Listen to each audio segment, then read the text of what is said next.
If you are an accountant, then you probably asked yourself before, how do I actually charge more for my services? If you look around, then there's always one firm which you know is not necessarily providing a better quality service, but is charging 2 or 3 times more than you are.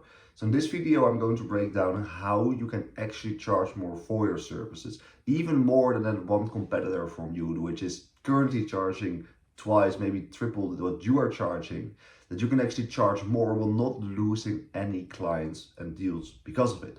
So before we dive in, I will quickly introduce myself. My name is Daan, owner of Accounting Kings, where I work with accountants to help them get more higher premium paid clients.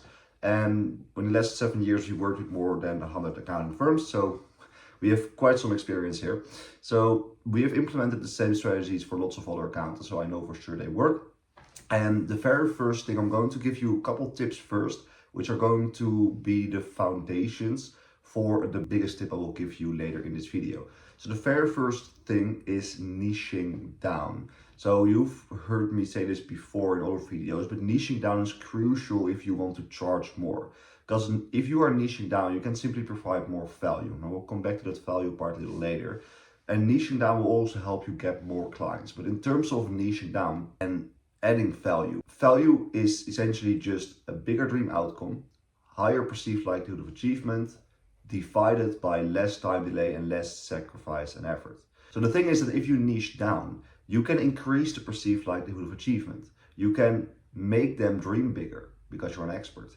You can decrease time delay and also decrease the sacrifice and effort, which I will touch base on a little later in the video.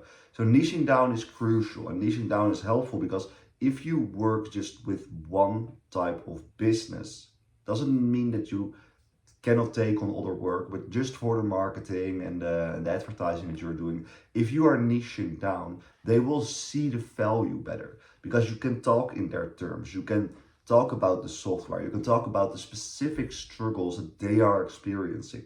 And if you want to increase the perceived likelihood of achievement, niching down is crucial because then you can talk about how construction businesses struggle with cash flow or job costing or job bidding. You can talk about how e-com companies that you already know that those sometimes struggle with knowing what the exact profit margins per product are. Or you can talk about how medical practices sometimes struggle with the insurance billing. If you already know these issues, you will come across as an expert. So the perceived likelihood of achievement will increase.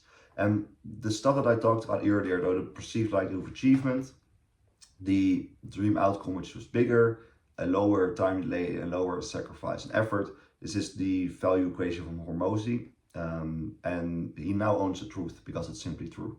So this is pretty cool. So the perceived likelihood of achievement is the very first thing I want to touch base on. You can increase this by niching down.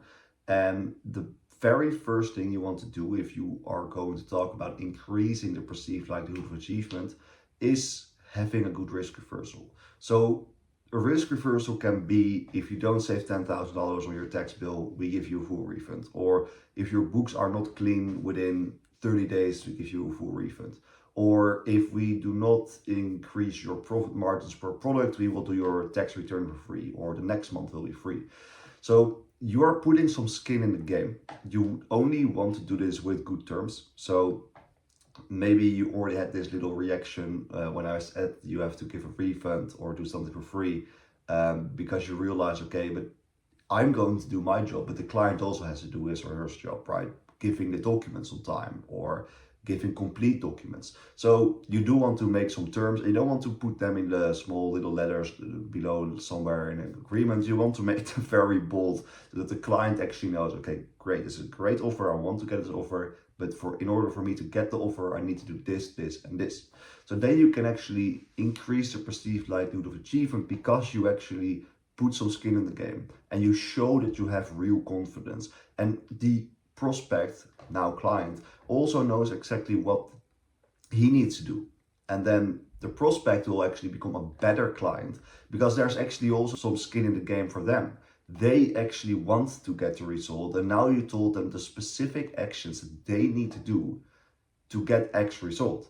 It will not only increase the confidence from the prospect to you, it will also increase the quality of clients that you are going to get. And if you want to charge more, if they are more likely in their perception to reach their goal, of course you can charge more for it, right?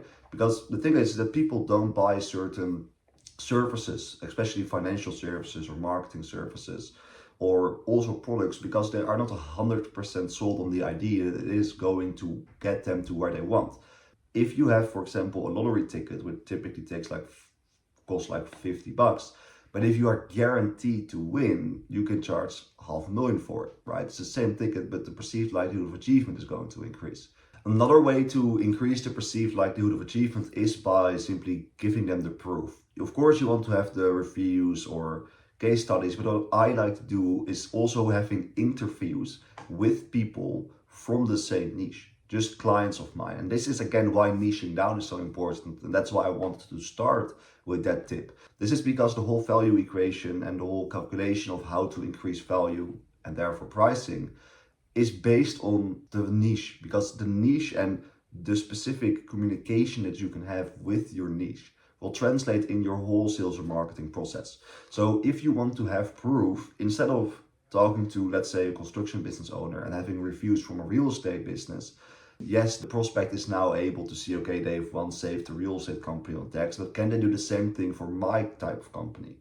But if you actually have a real interview, it can just be a Zoom interview. I also have a few on my channel, just as an example. If you actually have real interviews with real people in the niche, which got real results that the prospect also wants, the perceived likelihood of achievement will be way higher than just a written, typed out review from a different type of business owner with different types of problems. So proof is important, right? You know, of course, like this, the logos, the reviews, but especially interviews will be very helpful, because you can also put those on your online channels or your website, so that if people are going to do a little bit of research, they know, okay, well, this is another construction company. They had the same problem and they literally solved it, and they even give me my money back if they do not solve it. If you are talking to this construction business owner and they are also talking to a few competitors of yours, which do not have those interviews, which do not give the money back if the result is not achieved, you of course can charge more, right? And this is where you see those firms, maybe there's one in your local area, or like an accountant you know, which is charging twice as much as you do. This is really where you can make the jump to actually match that pricing as that other firm. Especially also if someone has been burned. Lots of businesses, they had an accountant which was not proactive, not really up to date, or they just simply closed the firm because they are retiring. If your prospects have been burned, another way to increase the perceived likelihood of achievement is by creating a gap between the old accountant and you. So they have been burned, so they're a little bit cautious about working with another accountant. So the best thing you can do is ask questions. Okay, well, why was the other accountant not performing? Was there anything specific that you felt was lacking? Was there anything that they were actually doing great? And then what you can do is, for example, they were not proactive, they didn't know the tax strategies, and they didn't have good software to automate some stuff. Then you can show how you are proactive, how you automate stuff, and how you know all of the tax strategies and how you have the software. So that's different. But then if there is one thing that they do like about the accountant, for example, they did reply pretty fast to my emails, then you can also say, okay, and that's something that we also do. So the perceived likelihood of achievement will therefore also increase, because the prospect now realizes, okay, this accountant is different than the person I've been burned on. However, they do have the thing that I like. So perceived likelihood of achievement is also based on your own confidence. Lots of accountants I talk to, they are not the type of person which wants to actually say to the prospect very clearly, look, I can help you. I know it for sure. I know for sure I can help you get there. That's not something that a lot of accountants do, because it's not because they are not confident, but because they don't want to come across as like a sleeky salesperson. But it is important, because yes, you can have great case studies, risk reversal, but if you don't actually say, yes, I can help you with confidence in your tone of voice, it's going to actually help you close a deal. Because yes, they can look on paper, yes, okay, this can work, it should work, they have a guarantee. But if you actually say it and the person really feels and sees it, that also will increase. And then the final thing to increase the perceived likelihood of achievement is by showing that you are an expert. And again, this is why niching down will work really well. Because if you, for example, work with real estate companies, right, or property managers, and if you tell them, hey, well, we worked with another property manager and we gave them insights to where certain properties were not very as profitable as they thought, because this is a real story, by the way. I once worked with an accountant where he worked with a property manager, and the bookkeeper he worked with was categorizing all of the costs in a different way every single month. So the total picture per property was a total mess up. And by actually telling these stories and saying, hey, this is what I've seen before, do you know for sure that you are categorizing your costs the right way every month? The business owner will probably say, I don't know. And that's really where you say, okay, well, if you don't know, it's probably not done the right way. You can even do a little bit of an audit for like 1 month on the call just to show your expertise. But if you show that you know what you are talking in their language, you give specific examples and you create that expertise for yourself, that's where they really think, okay, well, this person actually knows what he's doing. I'm fine with paying twice as much because I know that I will actually be able to achieve my goal. So that's the first way to increase the value so that you can charge more. Then the second way is increasing the dream outcome. They need to actually think bigger. So if you talk to a few of your prospects already, right? So if you talk to a few potential clients already, you probably know that sometimes people come to you and they say, I want to get my taxes done. Well, you also know that they probably need tax planning and bookkeeping and maybe some advisory services. So the first thing that you can do here is selling and offering something what they need instead of what they want. Because oftentimes the prospects, they will come to you because they have a problem and they don't fully understand the problem. But they think that the solution to the problem is just the lower level services. Well, they actually need something else. So that's the first way. Another way that you can do this is by extending the goal and making the vision bigger. As lots of businesses, they come to you to just do the basic bookkeeping or just do the basic accounting. Well, you don't actually even know what their goal is. Lots of accountants, they don't really ask what is the goal of the company. Probably increasing growth, profits, but not the exact goals. You want to even go as far, you even want to go as far as asking, okay, you want to get to 5 million.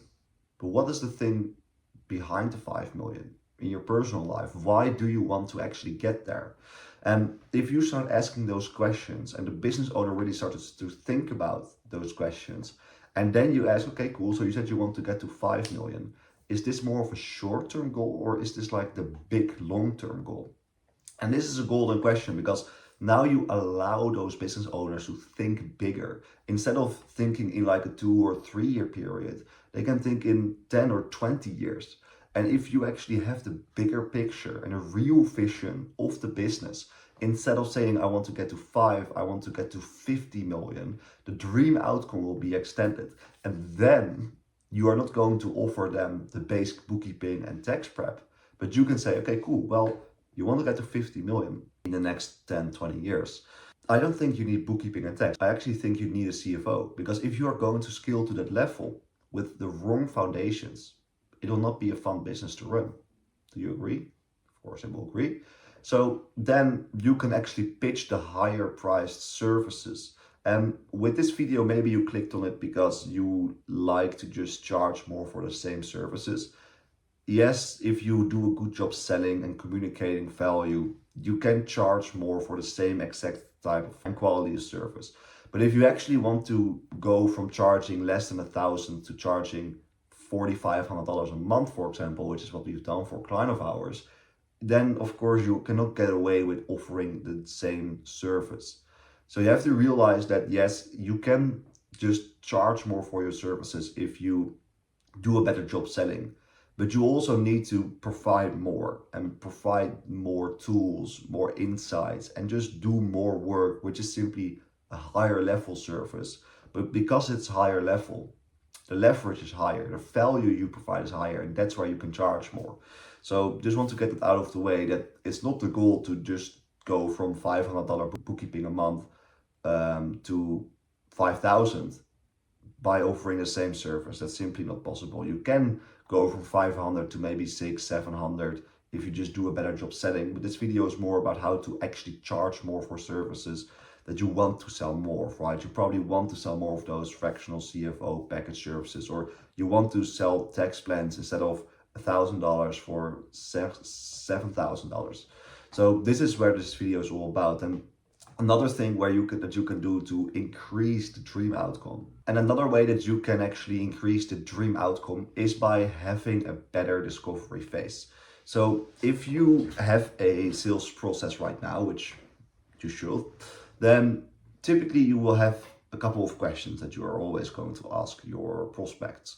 And the discovery phase is discovering the goals, the problems of the prospect. In the discovery phase, you want to ask for the goal and then put the question I gave earlier. What is the real vision of the business? Where do you really want to be? And that's just going to extend the dream outcome. And you want to let them dream bigger, because then all of a sudden they don't buy something to go to 5 million a year, but to 50 million. And obviously you can charge more if you actually communicate that you can help them get there. And while extending the dream outcome and the bigger vision of the company, you also want to ask about their personal goals. Okay, so you want to get to 50 million a year with your business, but why? Maybe they have lots of debt, or they are always scared to go bankrupt, or they want to send their kids to college. So their dream outcome is now also shifting from just business to personal. And of course, a parent of kids is going to pay more money if they realize that they can send their kids to college versus it's only going to grow the business. So the dream outcome again will increase. And if you are niche specific, you can also talk about avoiding certain problems in the business.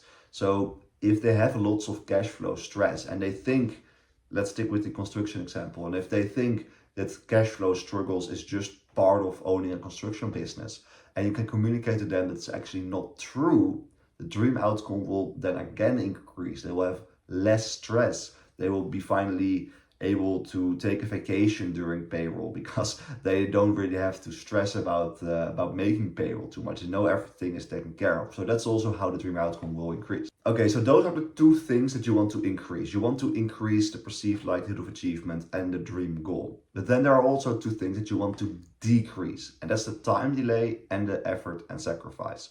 And you can decrease your time delay by productizing your service. So you productize your service by having all of the processes mapped out, and by either automating them or by giving them to a person or yourself with a set SOP, standard operating procedure. So what you can do is, if a client says, yes, I want to do this, directly schedule the onboarding meeting for maybe even same day or a few days after.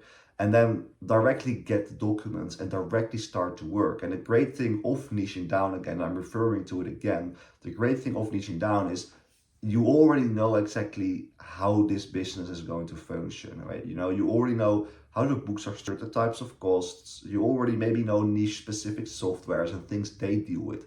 So then in your productizing of the service, you can already make a SOP and a process for, okay, this business is using this specific software. We already know how to properly integrate it. Or this business is having these issues, which was the same of the other client we worked with. We already solved this. We can use the same SOP to solve this probably within a day.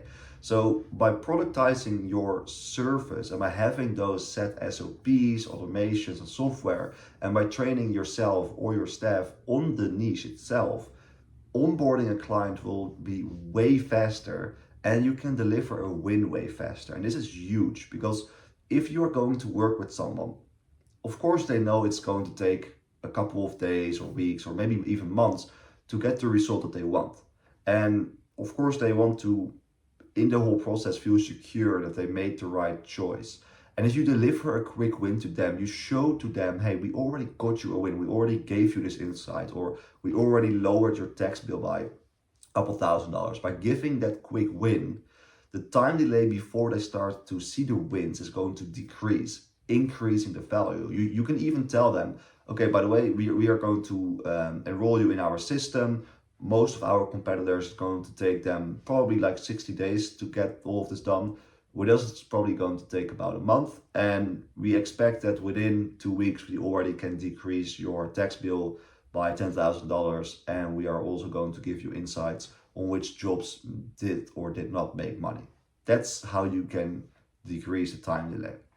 And an example besides accounting is, for example, with weight loss. Let's say that you have two identical services, but one is going to give you a six pack within 4 weeks and the other in 4 months. Who do you better want to pay more for? Of course, the one in the 4 weeks. And then last but not least is decreasing the effort and sacrifice. So, of course, as an accountant, you take the work out of the hands of the prospect. The thing is, however, that there is still a little bit of work involved from them, and they hire you because they actually don't want to do the work. They do realize they need to do it, but they don't want to. So you want to map out all of the things that they need to do to get to their goal. And then you want to make this process and those little steps way easier for them. So give them the training, the videos, give them the documents so that they can either give it to one of their staff members, which is even more ideal, or they can do it themselves way faster. Effort and sacrifice is, of course, the thing that is a little bit lower in leverage in the accounting space. It's not like, for example, weight loss, where effort and sacrifice is very high, typically because they need to work out, they need to look at their diet, and they need to adjust their whole life. With the accounting space, you actually take work out of their hands, but you still want to make sure it's very easy for them, because lots of business owners, they think that those small tasks that they still need to do are very annoying. So this is how we increase value. I was also talking about improving how you sell, right? Two quick tips over there to make sure that you can validate cost and that they actually willing to make a decision faster is creating pain and urgency. So I also made a video earlier about certain psychological tricks that you can implement to make sure that people buy your CFO services or just higher priced services. And of course, pricing is increasing value, right? I already told you that. But if you can also create more pain, and not physical pain, mental pain, psychological pain, people are also more willing to buy your services. And you do this by asking questions about, okay, you want to get from 2 to 5 or 50 million. You are currently making 2 million and you have this cash flow stress. How is that making you feel? If you don't change anything in a year, where do you then think you will be in a year? Is that something you want to settle for? Why not? Certain questions that you want to put in the discovery phase, as I mentioned earlier, because it's going to create a sense of pain and urgency for them. And there's a psychological thing called pain avoidance. Humans always move away from pain. And if you can tie your service and your pitch to them moving away from pain, they are more likely to actually buy. So if you are charging more than a one competitor of yours, which is charging more than you right now, and if you also make sure you actually use the pain creation, again, not physical pain, mental, psychological pain, if you actually implement this, they will be more likely to say, okay, you know what, yes, you are more expensive, I see the value, let's do this. People always move away from pain. So that's one thing that you can implement in sales. And then the final thing, which is also giving big leverage, is communicating value by showing outcomes. I was talking about, that you want to productize your service, but you don't want to show the SOPs. You don't want to necessarily show the things that you are going to do in the software. And you don't really want to show, oh, this is my spreadsheet, which I will use to give you advice. Maybe you want to do it in a meeting real quick to just show how you came to certain conclusions. But during your sales pitch, you want to rather show outcomes. So if you combine showing outcomes with your risk reversal, so they say, okay, I want to make sure that I don't have this cash flow problem, so I can actually go on a vacation while I know payroll is due. If you actually show them the real outcome and examples of the specific outcome that they want to achieve, and if you then tie it back to them not having that outcome and experiencing pain with your risk reversal, that's where we actually double and triple the pricing. So I really hope that this video was valuable. If you want to get some help with charging more, getting more clients that you enjoy working with more, there's a link in the description that you can click on where you can find out more about what I do. You don't have to click on it, it's just there if you want to get more clients. If you liked the video, make sure you like and subscribe so that you don't miss any other videos. If you have any questions, just leave them in the comments. I'll be happy to personally answer them for you, and I will see you in the next video.